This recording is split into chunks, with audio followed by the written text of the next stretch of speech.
गेल्या कित्येक दिवसापासून आपण बघत आहात की महाराष्ट्रामध्ये चाललेलं आहे की कोण कशा पद्धतीने इलेक्शन लढवणार, कोणाला किती जागा सुटणार आणि त्या पद्धतीने पुढे काय होतं हे आज आपण सांगू शकत नाही. परंतु काँग्रेस पक्षाची जी काही तयारी आहे, काँग्रेस नेतृत्वाने जे देशामध्ये करून दाखवलेलं आहे आणि जे महाराष्ट्रामध्ये आपण केलेलं आहे, हे आज आपल्याला माहिती आहे की जिथं एक सुद्धा खासदार नव्हता, आमचे एक खासदार होते परंतु त्यांचा मृत्यू झाल्यामुळे आम्ही झिरोवर होतो.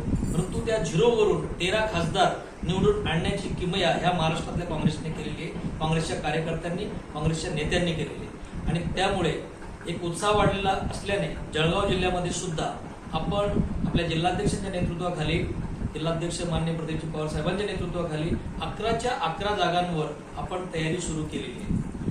याचा अर्थ असा आहे की समजा महाविकास आघाडीच्या वाटेघाटीमध्ये ज्या काही जागा मित्रपक्षांना जातील तिथं सुद्धा जी काँग्रेसची आजची तयारी आहे ती त्यांच्या कामात येणार आहे. म्हणजे काँग्रेसचा कार्यकर्ता हा अगदी तळागाळापासून पहिल्या दिवसापासून तो मतदानाला रेडी आहे हे दाखवण्याचं काम आम्ही करत आहोत. आणि त्या दृष्टीने AICC कडून माझी नियुक्ती ह्या आपल्या पाचोरा भडगावसाठी झालेली आहे की इथं उमेदवारांची चाचपणी करणे आणि आपण इथं जिंकू शकतो का आणि कशा पद्धतीने आपण जर ही जागा आपल्याला सुटली तर कशा पद्धतीने आपण जिंकू शकतो, का जिंकू शकतो याच्या तयारीसाठी आज मी आलेलो होतो.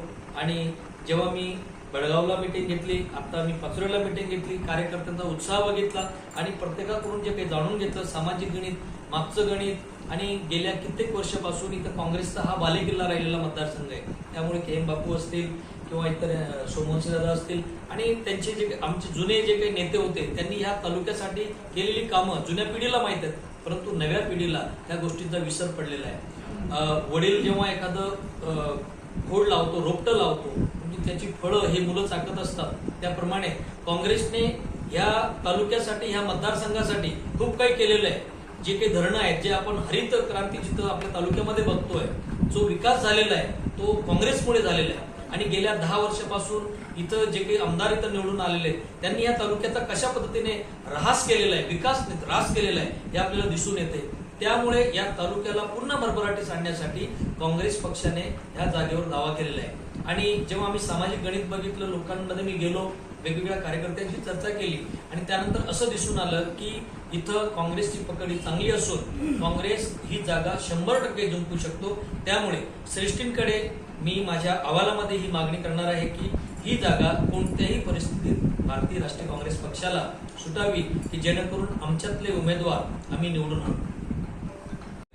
आणि काँग्रेस, तुमच्या आपण पत्रकार बंधू आहात, आपल्याला माहित आहे की इथं काँग्रेसचे कार्यकर्ते किती जोरात लागलेले आहेत. त्यामुळे काँग्रेसचा कार्यकर्ता 100% हा इथं उमेदवार म्हणून दिला जाईल आणि तो तुम्हाला निश्चितपणे कळेल.